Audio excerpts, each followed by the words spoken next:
Eh bien salut tout le monde, j'espère que vous allez bien. On se retrouve aujourd'hui pour une nouvelle vidéo dans laquelle je vais vous donner mes 10 films préférés. C'est totalement subjectif, voilà, vous êtes prévenus. Cette vidéo fait suite à une que je vous avais déjà fait il y a quelques temps, c'était mes 10 jeux de stratégie, gestion, simulation préférés. Et aujourd'hui, on passe aux films. Alors avant de commencer, je tiens à dire qu'il y a certains films que sûrement vous attendez, puisqu'ils sont de notoriété publique. Mais par exemple, je tiens à prévenir, je n'ai vu aucun Harry Potter, voilà, ça c'est fait. Et concernant Star Wars ou Le Seigneur des Anneaux, j'adore les sagas et j'adore les séries de films, mais il n'y en a pas un qui prend le dessus sur mes 10 films préférés. Voilà, on va dire que j'adore la série en elle-même, mais film un par un, voilà, c'est très subjectif, vous l'aurez compris. Et du coup, à la 10e position, je mets Far Away, Les Soldats de l'Espoir, sorti en 2011 de réalisateur Kang Jae-gyu. Voilà, j'espère que je le prononce bien, c'est un film coréen. Bon, j'ai pas envie de vous spoiler les différents films, malheureusement, donc pour prévenir de tous les commentaires haineux que je pourrais recevoir, je vais pas vous en parler dans les détails, mais en gros, pour Far Away, Les Soldats de l'Espoir, c'est deux Japonais qui vont vivre toute une péripétie durant la Seconde Guerre mondiale. Ils vont se retrouver baladés d'armée en armée. Et c'est vraiment très bien réalisé, je trouve que les effets visuels sont très bons et la narration, le scénario, il tient bien la route et c'est très amusant.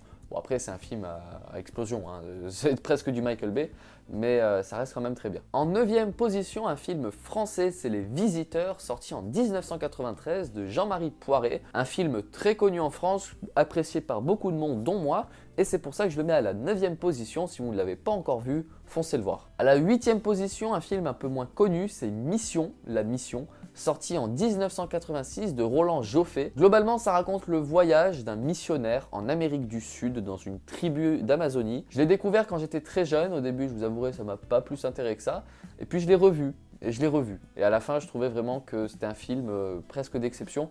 Et c'est avec Robert De Niro, quand il n'avait pas encore des rôles un peu gnangnan, comme on peut le voir dans Mon beau-père et moi.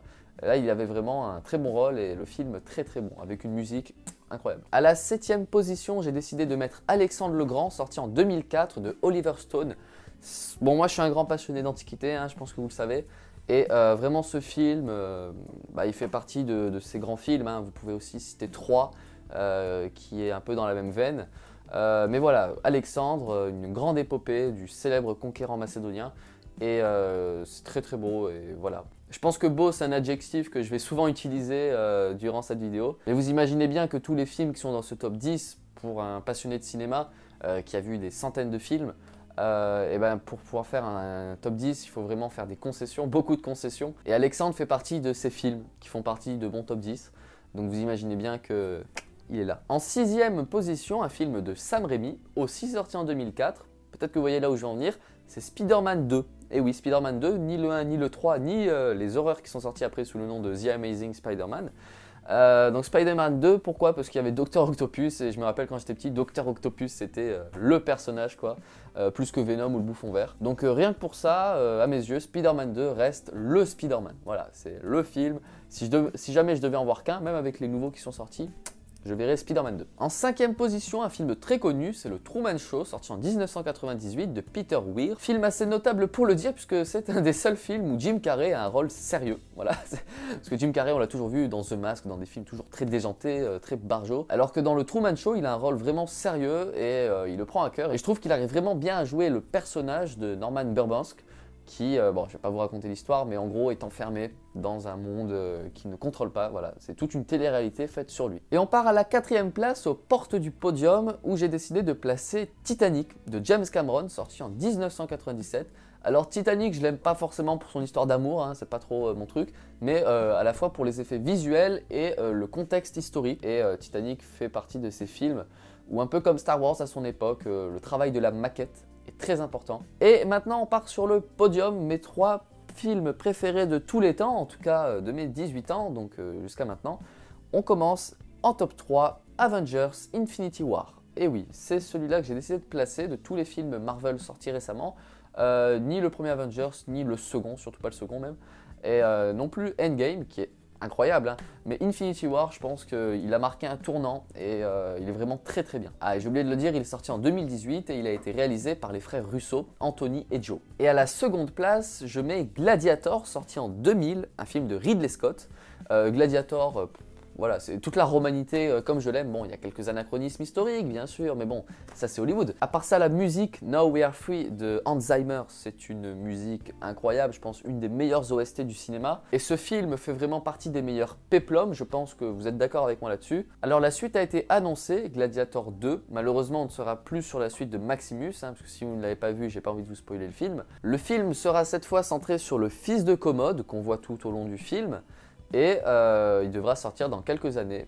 Alors je ne sais pas ce qu'il faut en attendre, il est toujours réalisé par Ridley Scott. Et il y a beaucoup de fans qui disent que Ridley Scott ne devrait pas le faire, qu'il ne faut pas retoucher à ce monument du cinéma et qu'il devrait laisser son petit bébé tranquille au lieu d'essayer d'en faire une suite. Et avant de passer au numéro 1, je vais vous donner mes mentions spéciales, les films que j'ai pas pu mettre dans ce top 10 mais qui étaient dans ma liste avec laquelle j'ai fait le top 10 et que j'ai laissé de côté hein, forcément, mais qui font partie quand même de ces grands films à mes yeux. Alors je vais vous les donner rapidement, je ne vais pas m'attarder autant que pour les autres films. On a La vie est belle, La folie des grandeurs, Laurence d'Arabie, Capitaine Phillips et 2 heures moins le quart avant Jésus-Christ. Voilà, c'est d'autres films qui sont hors de ce top 10 mais qui font partie de mes films préférés. Bon, très bien. Et maintenant, passons au numéro 1. Le film que je pourrais voir toutes les semaines s'il fallait, bien qu'il soit très très long, c'est Le Dernier Empereur de Bernardo Bertolucci, sorti en 1997. Ce film, c'est vraiment le meilleur film à mes yeux, je pense, que ce soit au niveau de l'image, de l'histoire, de l'originalité, des personnages, des acteurs même, du son, de la musique, tout est parfait. J'ai pas trouvé de points négatifs et c'est vraiment un film qui d'ailleurs a été primé aux Oscars, au César, il a tout eu ce film. Franchement, il a tout raflé quand il est sorti. Et c'est normal, il faut rendre à César ce qui appartient à César. Et donc Le Dernier Empereur qui raconte l'histoire de Pu Yi, le dernier empereur chinois, avant qu'il y ait la révolution de la République puis communiste avec Mao. Et tout simplement, c'est une biographie puisqu'on suit sa vie. Et c'est vraiment très bouleversant et très émotionnel, on va dire, la vie de ce dernier empereur qui est arrivé sur le trône du pays le plus grandiose que la Terre ait connu, c'est-à-dire la Chine impériale. Et qui, bon voilà quoi, il va vivre la descente aux enfers totalement.